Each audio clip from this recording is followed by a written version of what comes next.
Whisper, so I'm going to show you what she's going to do when she's going to do the movie.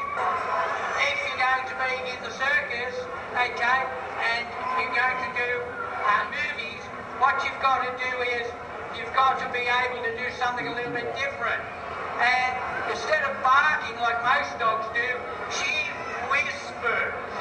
So she tells us a lot of things in little whispers. So you might have to listen very, very hard for to hear her whisper. So I'll ask if she wants to do something for us today. She said if I give her a treat and you give her a pat, she'll do something for us. Give her a hand. To help us.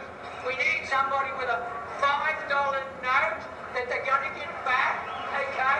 And they've got a prize and they've got a chance to win.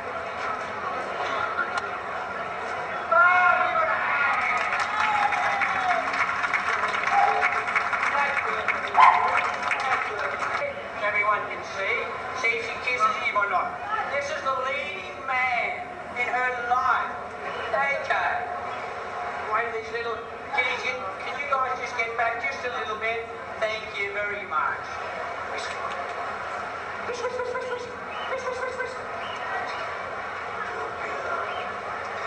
Kiss ready. Kiss ready. Kiss ready. Give her a hand. Give her a hand. That's worth a treat. That's worth a treat. Good girl. Good girl. This is our little girlfriend. Her little girlfriend. Okay? Plays with this little darling. This is Minnie. Okay?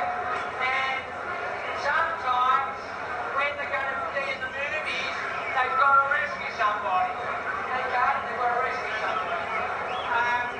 Do you see how relaxed she is here? No stress? No stress at all. Just relax. Because she's got a leader. Now, one of the hard things to do is to get a doggy to bring something back that's not moving. Dogs have what we call chase instinct. So if you throw a ball for a dog, it'll bring the ball back. So it's a very, very hard trick for a doggy to do, especially a large doggy. Okay, so let's see what she'll do for us. Maybe she's going in a meeting, okay, which you have to learn in moving.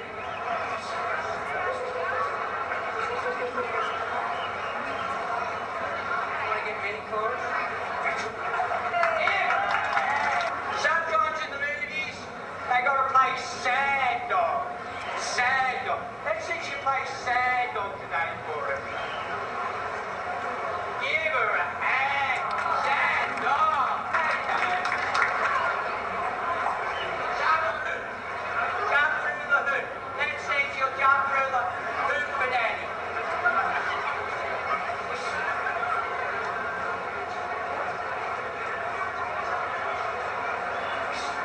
Give her a hand. That's worth a treat. Okay, that's worth a treat. Okay, she's very, very, very tired. Okay, so she's going to play Daddy Dog. Okay, let's see if she plays Daddy Dog for us.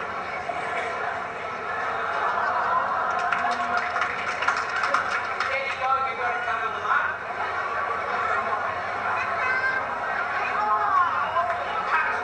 Give her a hand.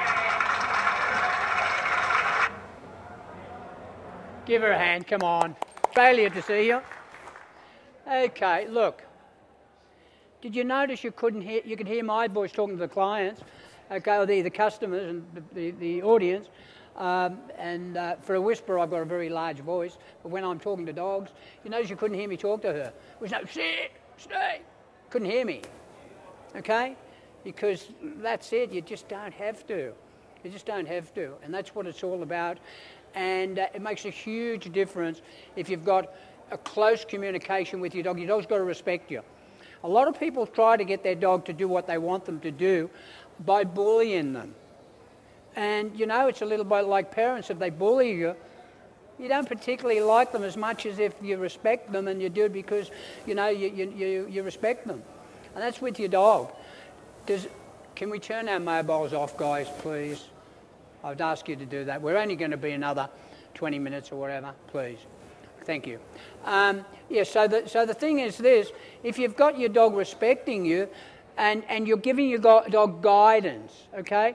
Now, guidance is just a word, so I'll explain guidance. You've got to be, as I said, dog's got to see you as the leader. So what do leaders do? They eat first. You've got to eat first, okay? So what you do is you get your dog's food ready, you put it up high somewhere where your dog can't get at it, you eat your dinner, okay? And then you say, okay, I'm going to get my dog to see it or whatever you normally do, and then you feed your dog. Okay, so your dog's fed and away, your dog's fed and after you guys. So you've eaten your dinner. You go through doors first, okay? Now, you don't have your dog up high, okay? Height is dominance, so that's no good. Dogs go on to a very high rock, okay? And the leaders, only the leaders, the rest of them have got to stay down, okay? So if you have your dog on your lap, dog's saying, hey, I'm in charge, I'm on top. We had a dog out here today at the trials, and I was showing one of the gentlemen here today that what the dog was doing, put in his paw on the owner's foot. And the dogs do that invariably. And we think, oh yeah, that was just an accident. No, dog's doing it deliberately. Saying, hey, I'm in control. Dog will come up to you and put its paw on your knee. You think, oh, my darling loves me, you know? No, the dog's saying, hey, I'm in control. I'm in control. You ever seen a dog with his paw up like that? You know, you might say something to it a bit harsh or whatever, it'll put its paw up like that. It's trying to say to you, hey, look, I've broken my paw. We have a German Shepherd in one of our classes, and every time it goes down to do training, okay, it limps all the way down. Coming back, oh, it's right. It's no problem at all. Dogs are smart. They're smarter than we are. I'll often do some training with maybe a little dog, you know, a little Shih Tzu or something. And the clients will ring me up and say, my dog's shaky. John, maybe this training's making my dog stressed. And so I said, no, your dog's smart. That's what the problem is. Your dog's already stressed from what you're doing with it, but your dog's smart. Just take no notice. If your dog shakes, just turn around and walk away and look over your shoulder. You'll see the dog will stop shaking. And they stop shaking. Often also what we do with our dogs is we reinforce behaviour. This is only a joke. I'm going to get a hammer. I'm going to hit this man on the head, okay, right, with a hammer, okay, and then I'm going to give him $1,000, okay. So he takes the $1,000, okay.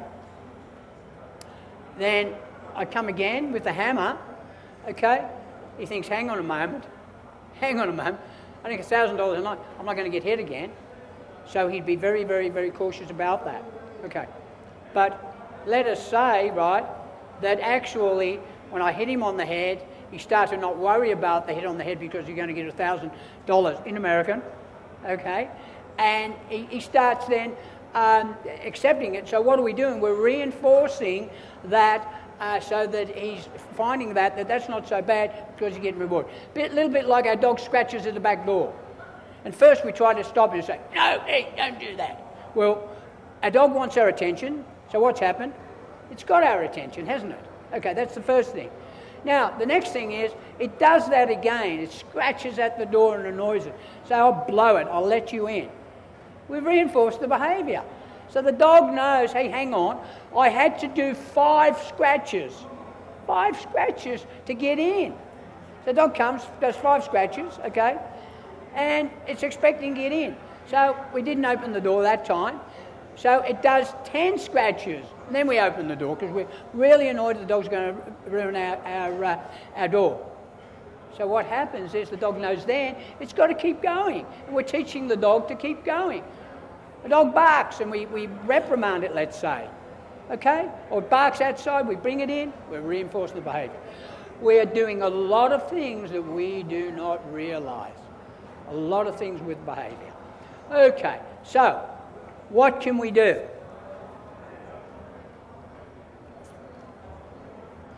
What do we have to do, right? What do we have to do with our dog? We've got to be a leader, haven't we? Okay? Okay. So that's what it's all about. You've got to be a leader the right way. Let's talk behavioural issues. Let's talk problems. Hand up who's got a naughty doggy. Come on, be honest. Come on, we all have. Okay. Madam. Okay. Stand up, please. Have we got a mic for this lady? She tells me she hasn't got a large voice. Have we got a mic for her? Please. Sorry. We'll give you a mic because we're going to talk to a few people.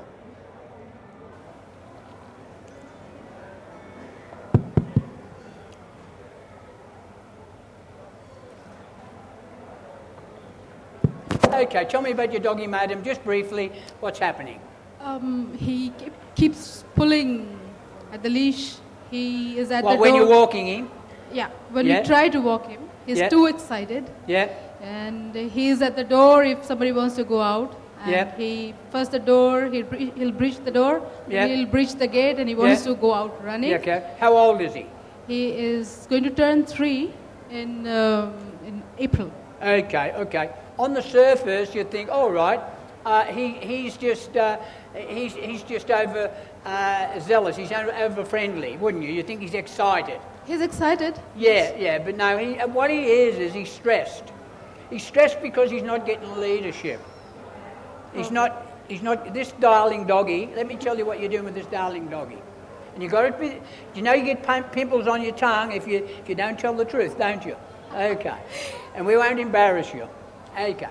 So, with this darling doggy,